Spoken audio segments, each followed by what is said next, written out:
There are two definitions of the word humanity. The first, referring to the race as a whole, and the second, which the Merriam-Webster Dictionary calls compassionate, sympathetic, or generous behavior or disposition, the quality or state of being humane. Now, take this concept back to the idea of human flourishing, which is defined by the National League for Nursing as an effort to achieve self-actualization and fulfillment within the context of a larger community of individuals, each with the right to pursue his or her own such efforts. In order to do that, we use politics to try and create a system that ideally keeps us in check and allows us to support each other. Thing is, modern politics have not been great about that. We are in a modern day of age where fighting and conflict are the center of our politics. It is no longer a fight for what is best for humanity or what is the best possible course of action. It is a fight for who is right and who is wrong, and it has impossibly high stakes. We call this polarization.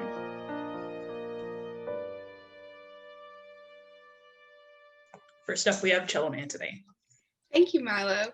So what you were talking about with like human flourishing and the whole idea of like defining humanity and like the state of being humane, when you were doing all of that, you highly emphasized empathy, which I thought was interesting because Scottish philosopher Adam Smith wrote a book called The Theory of Moral Sentiments. And there he kind of defines empathy as making one person feel the emotions and like the situations of another person without actually being in their scenario.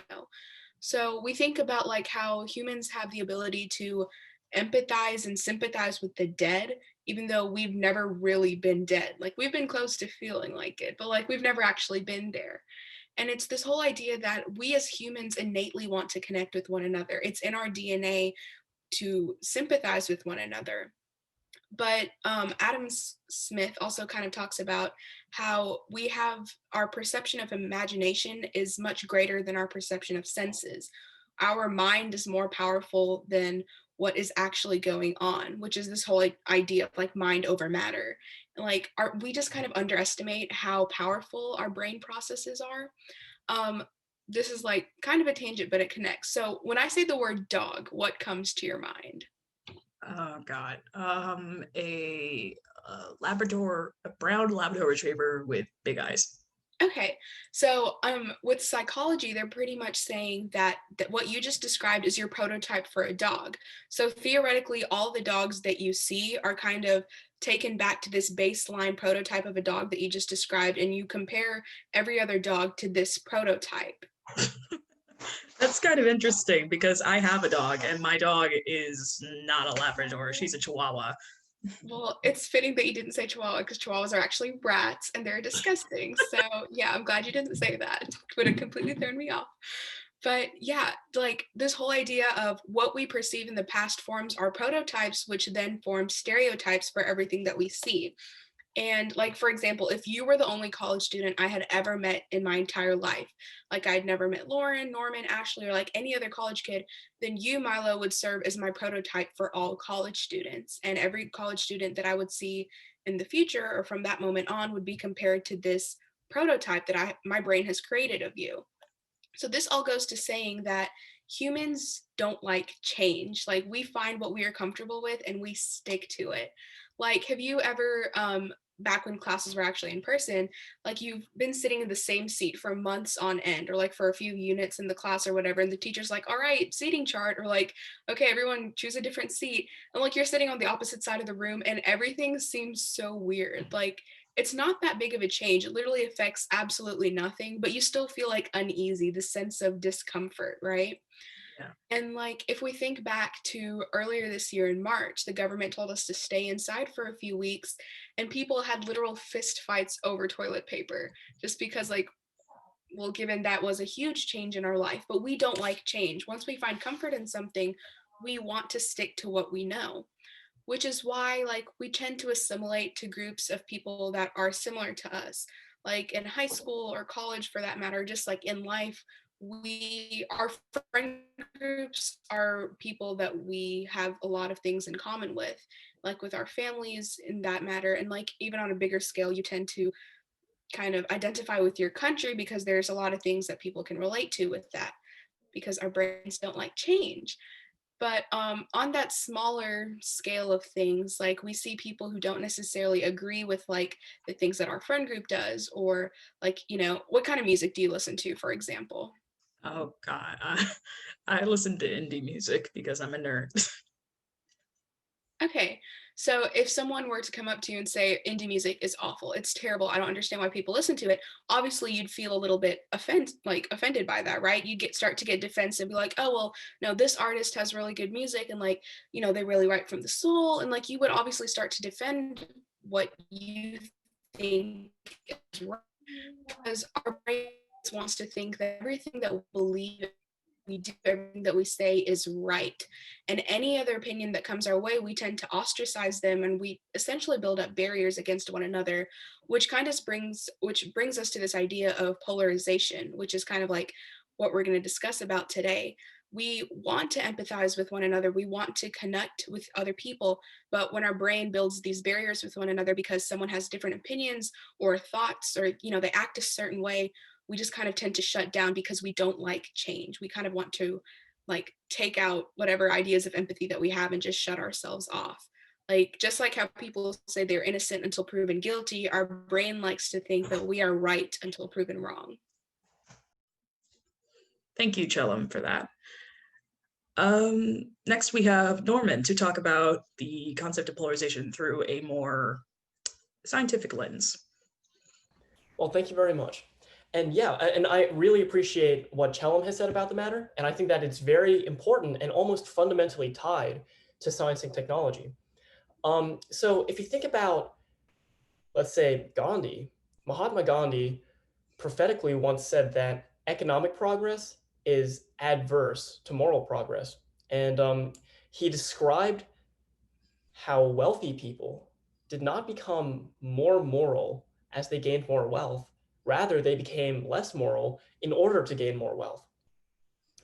Now, I would respectfully disagree with him, but I understand where he's coming from because historically speaking, it's very common to see a great amount of unity in poorer populations. For example, if you think about humanity in the Paleolithic and the Neolithic eras, we didn't have the ability to afford polarization. We couldn't antagonize anybody else in the group because that would mean that we would have a lack of unity within the group that would cause us to be less apt to survive. There's a privilege and prejudice. You can only be prejudiced or against another group because you don't have to rely on them. Oh yeah, absolutely. And you could definitely see that with out groups and in groups. There was certainly prejudice between different groups, just not within the same group, which was very interesting. And it's something that's a marked difference from how we interact today, where we're largely infighting more than anything else.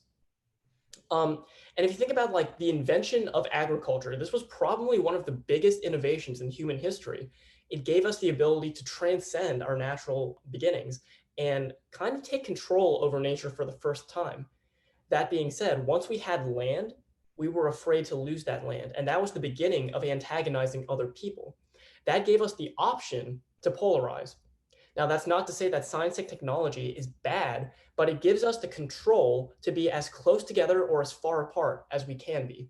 And since it's in our control to do that, it's in our hands, we get to decide whether or not we come together because of what technology has given us or pull apart. Any tools always impact how a person or a group interacts with their surroundings. Like even in some animals that do use tools, their behavior changes completely or even shifts when a tool is introduced. Crows are smart enough that they can use they can figure out how water displacement works, and they can use tools to change how the object that they're trying to get rises and falls. Absolutely, yeah. And the thing about tools is that when we have them, we inherently want to use them to our own advantage. And unfortunately, that means undermining others a lot of the time. And this is very common in the animal kingdom as well. But humanity is unique in that we are humane. Now, we're not the only altruistic animals, but like we define ourselves with our altruism. Like you said in our intro, humanity is defined by being humane. And that means that we have a certain responsibility almost to use the tools that we've created for the greater good. And that greater good certainly isn't polarization. Yeah. It goes back to how we have, in the past, of course, we still had conflicts and we fought with each other, but the way that we approach those conflicts has changed vastly just because of the degree of collateral damage that we can cause because of the more technology that we have. In the past, the collateral damage for a spear was how many people you actually stabbed with it. Nowadays, the collateral damage for a nuke is a lot more than just your target. Yeah, absolutely. And if you think about the most polarizing time in history, the Cold War, that was the first time in history we actually had the capability of wiping out all life on Earth without a shadow of a doubt. And that's no metaphor, that's no analogy. We could literally wipe off every single living thing on the planet. And that's a very scary thought. And the whole conflict in the Cold War wasn't anything about resources or land, it was about political influence and ideology. It was an idea. The concepts were the weapons that were used in the war.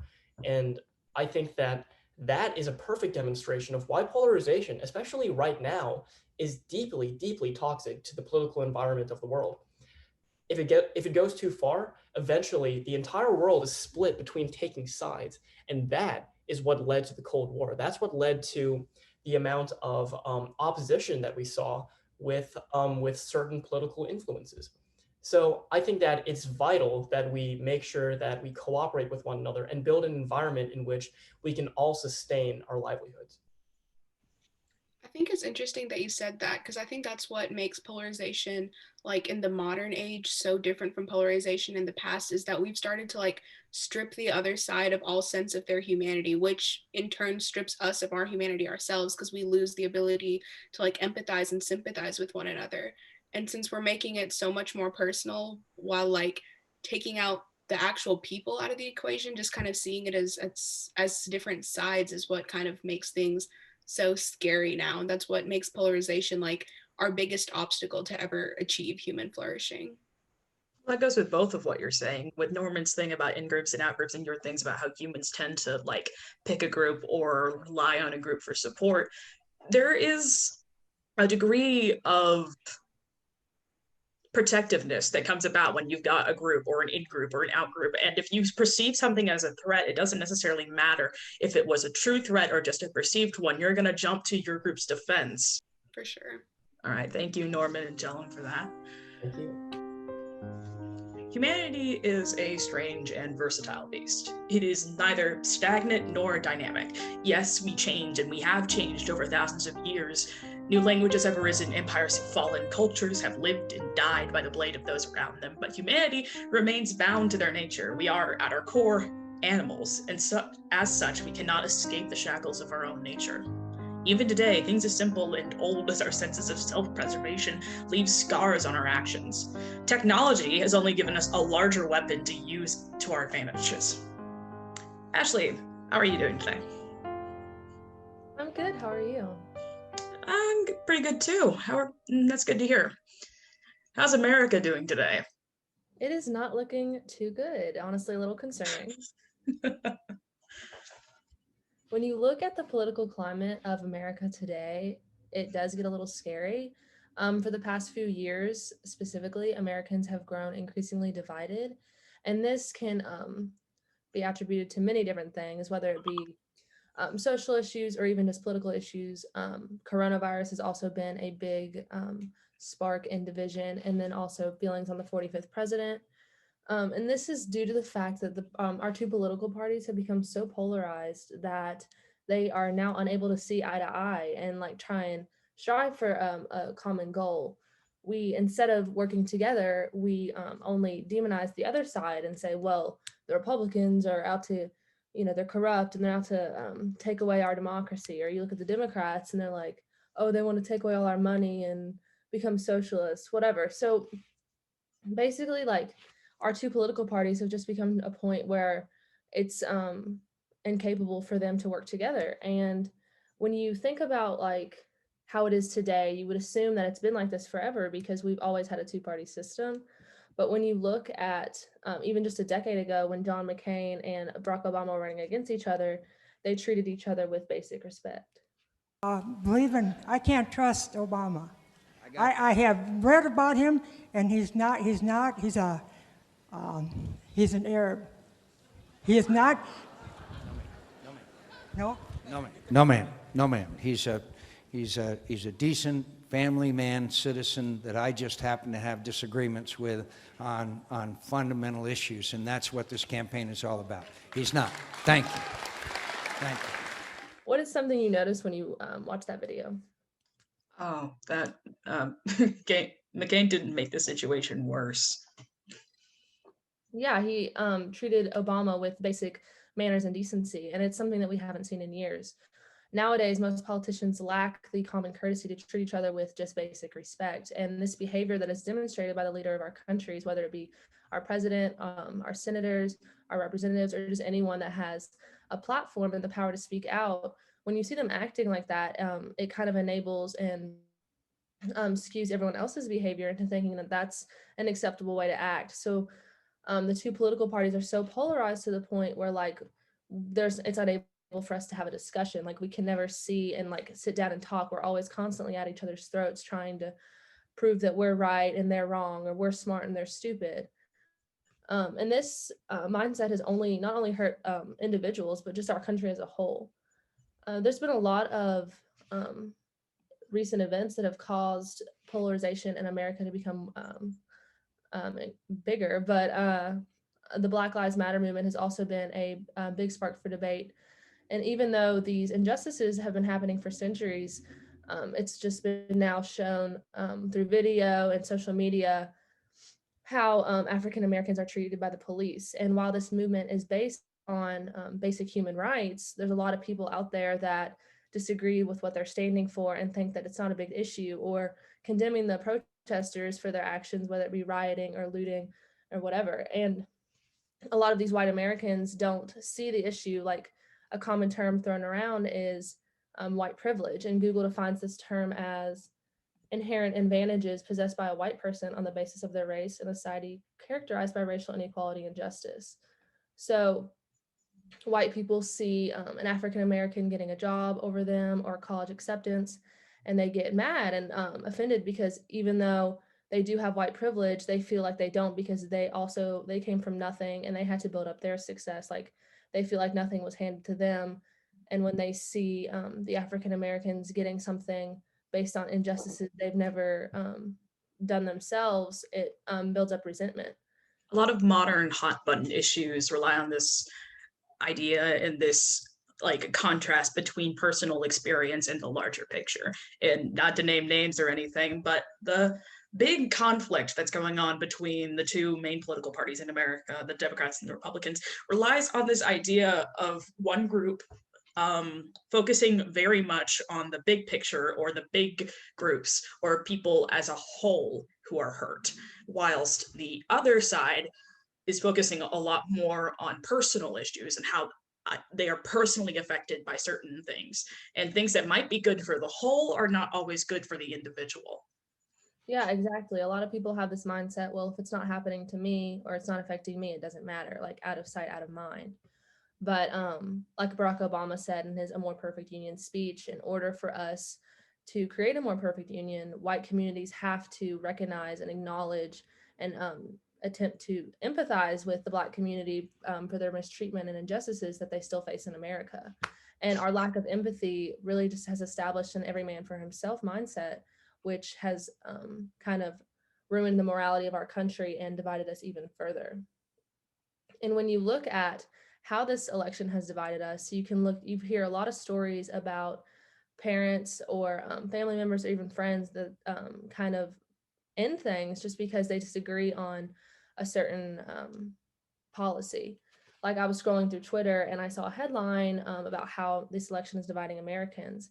And the headline was titled, "You are no longer my mother because you were voting for Trump." A 21-year-old woman literally cut her mother out of her life because she was so passionate about her cause and felt like their disagreement showed like a sense of right and wrong, and that she could never look at her mother the same or even communicate with her because she doesn't have the ability to empathize with people that aren't as fortunate as her in this country. And this isn't an unique situation. This is happening all over America, and it's honestly just kind of alarming that it's become to this point. Like, people are literally quitting jobs, cutting off friends, disowning family members because we've become so polarized.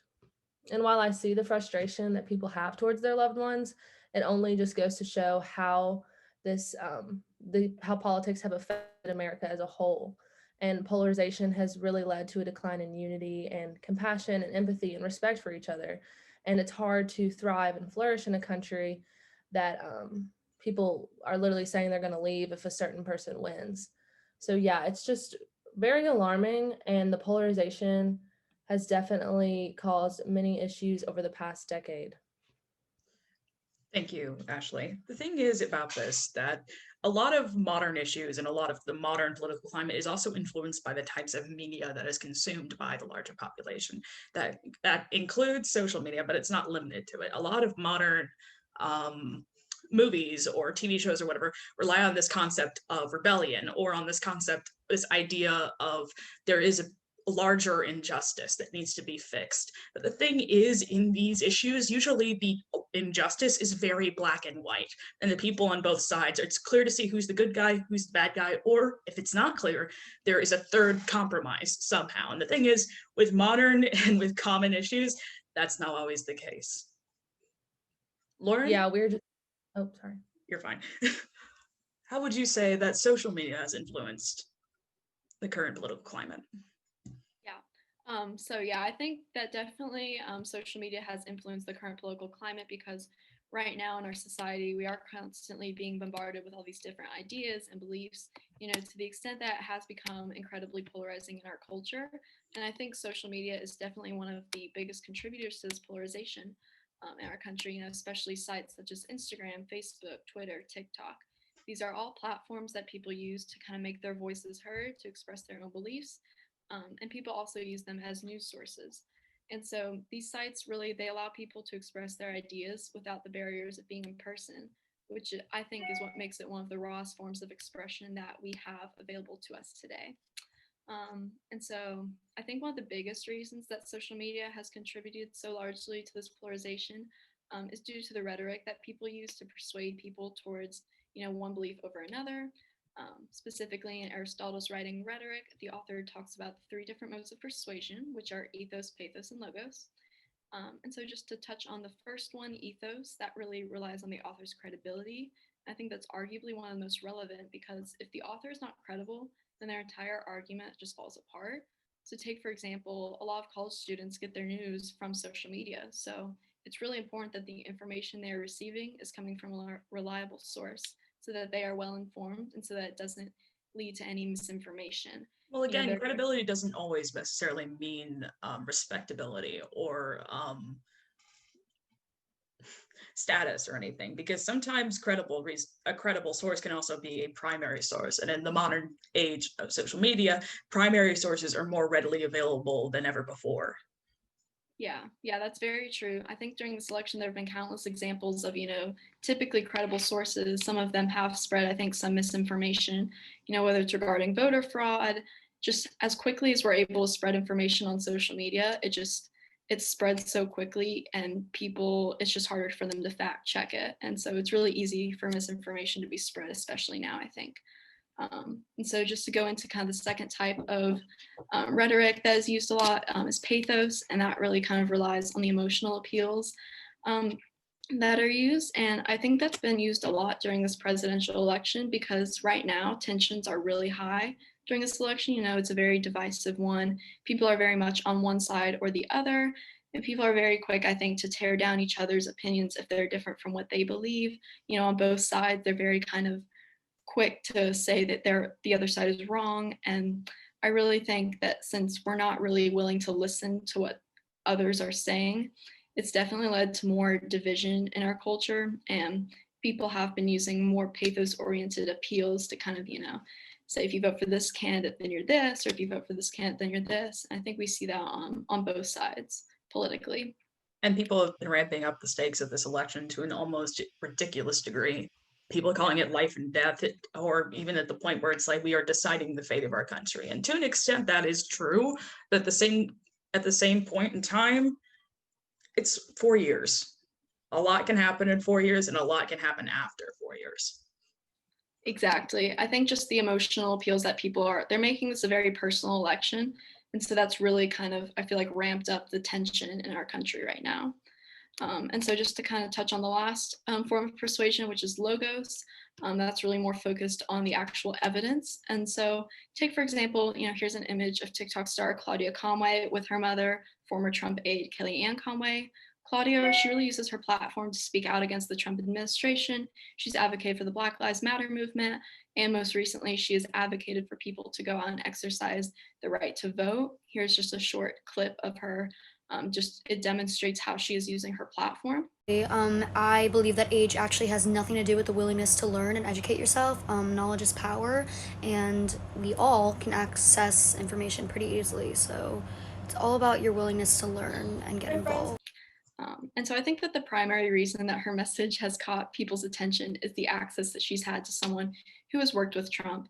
It kind of makes all the evidence she's giving more reliable. People are more quick to believe it because her evidence is more credible since she is close to someone who's been in the White House.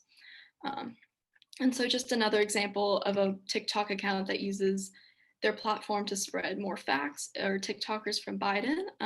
Here's a little image. It shows one of their TikToks, and it shows how they use their platform to inform people about the facts related to why they support Biden, which I think is they're using their platform in a really good way because it allows people to kind of form their own opinions and their beliefs based off of the facts that they're giving, rather than using more pathos-oriented appeals to kind of, persuade people to say, kind of bullying in some ways, saying if you don't vote for him, then you're this. I think I really like how they use their platform to kind of let people form their own opinions while advocating for Biden.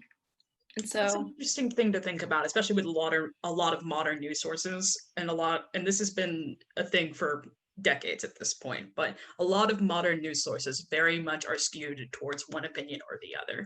And you can't really get news nowadays that doesn't either support or take down another person's argument. You never get news these days that it's just like XYZ happened. It's XYZ happened because so-and-so is being mean, or XYZ happened because so-and-so doesn't know what they're talking about.